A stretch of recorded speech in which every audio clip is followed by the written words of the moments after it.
So in terms of Red Sox free agents, like guys who you think might benefit the Red Sox, the number one guy on my list for players to get for the Red Sox is Brandon McCarthy, a guy coming out of Oakland, 29 years old. They could get probably, well, I'm not going to say they could get 10 years out of him, but they could get a good amount of good years out of him, solid pitching. He's overlooked sometimes because of his... The fact that he was in Oakland? Yeah, and because he was a little injury prone. But last year he had a 3.24 ERA before he did get injured. But I think he's a very solid pitcher the Red Sox could bank on. I don't see paying him an insane amount of money, but if there is a pitcher to go after, it's going to be Brandon McCarthy. See, for me, it's not about going after someone new. I say bring back Cody Ross. I think of any player in the league, or any player in free agency right now, he's the closest player to the Red Sox that would make sense for them. I mean, you look at him. He's got decent power from right field. He is really, they have a good outfield other than their right field spot, which if they bring back Cody Ross is filled. Yep. And he was a good clubhouse guy last year. You didn't hear about any issues with him. And to be honest, he's a likable person in general, just watching the way when he goes in for interviews and things like that. So I think he'd be a good pick for the Red Sox. It's like $14 million or so for them. Speaking of outfielders, I feel like Grady Sizemore, a guy who we haven't talked about since like 2008. Okay. Grady Sizemore hasn't really shown up because he was injured, but maybe his hitting has gone down since 2008, but he is still relatively fast. He is still a great fielder. He is a better fielder than Cody Ross. So I'm not going to go ahead and say that.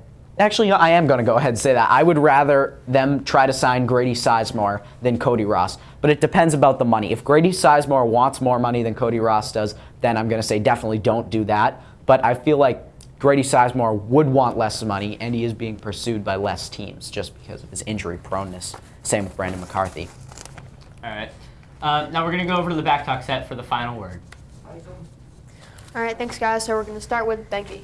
All right, so my final word today is teenager Juan Tieneling becomes the first teenager and youngest golfer in Masters history to qualify under the youngest golfer ever to qualify. He sinked his 5-foot putt in the Asia Pacific Amateur Championship last Sunday to seal his victory by 1 stroke and a spot in next year's April's Masters.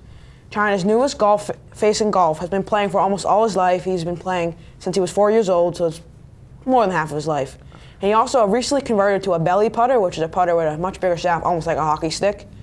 And Juan was also the youngest player in the European Tour event and in the China Open. And he's only 13 years old during these events. And most kids his age aren't concerned with golf, but you can tell he isn't your typical teenager. Wow. Thank you, Benji. Now, the NHL labor talks met the NHLPA and obviously the NHL met for 4 straight days this week. That's like what, 18, 20 hours? They got nothing done. 20 hours. You have 20 hours to get some progress, and they can't negotiate. It's incredible to me. Gary Bettman, Donald Fear, they can't do it. It's, oh my God, I have to go in there to one of their meetings and say I'm straight. I would do that. You okay? Yes, I'm fine. But where there is loss, there is hope. Because today they met very briefly in Manhattan, but they actually got some direction, which is an absolute miracle. But they now know that the owners are willing to give the players $211 million for the contracts, but the players want $590 million, which is 2 obviously different numbers. So let's see how this plays out. Okay, that's it for my final word. I am tired. All right, so the NHL, yeah, it's been very disappointing with no season. They've already canceled their Winter Classic, and we've talked about the NFL. We have talked about college football. Now we're going to talk about high school football. My hometown, Natick Redhawks, defeated the Walpole Rebels 21-14. It was this past Friday night at Memorial Field in Natick. Their Natick's junior quarterback, Troy Flutie, yes, he is related to Doug Flutie, for those of you wondering, 2 pass touchdowns and 1 rushing touchdown. And if Natick beats Framingham Thanksgiving Day, they will clinch a spot in the MIA playoffs, and they will play Plymouth South High School. So Walpole, they started off first drive, 13 plays, 75 yards, touchdown, will bolster their quarterback through 20-yard screen pass to Mike Rando.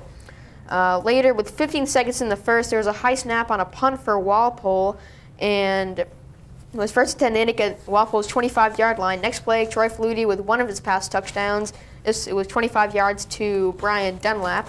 7-7 with five and a half minutes to go in the first half. Matthew Palmer for Natick forces a Walpole fumble. It's recovered by Natick's Trenton Wright. And then later, when Natick got the ball, Flutie 40-yard pass to Brian Dunlap, 14-7 for Natick. And then in the third quarter, 6 plays, 70 yards for Natick, 62 yards from Flutie, 1-yard touchdown run. And the final score was Natick 21, Walpole 14. We're going to send it back to TJ and Liam.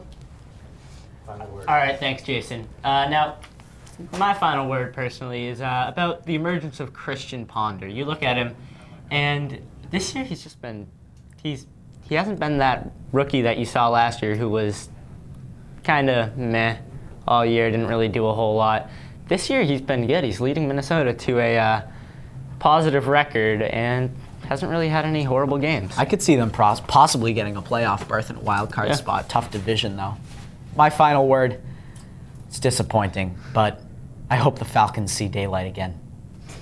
It's one loss, get over it.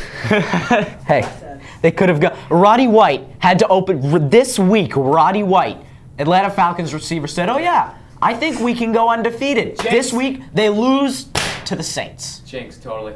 Jinx. All right, that's going to do it here for us, for Liam and TJ and all the other guys on the Back Talk set, including everyone behind the scenes. That's going to do it here for us on K Sports Sunday. We'll see you next week.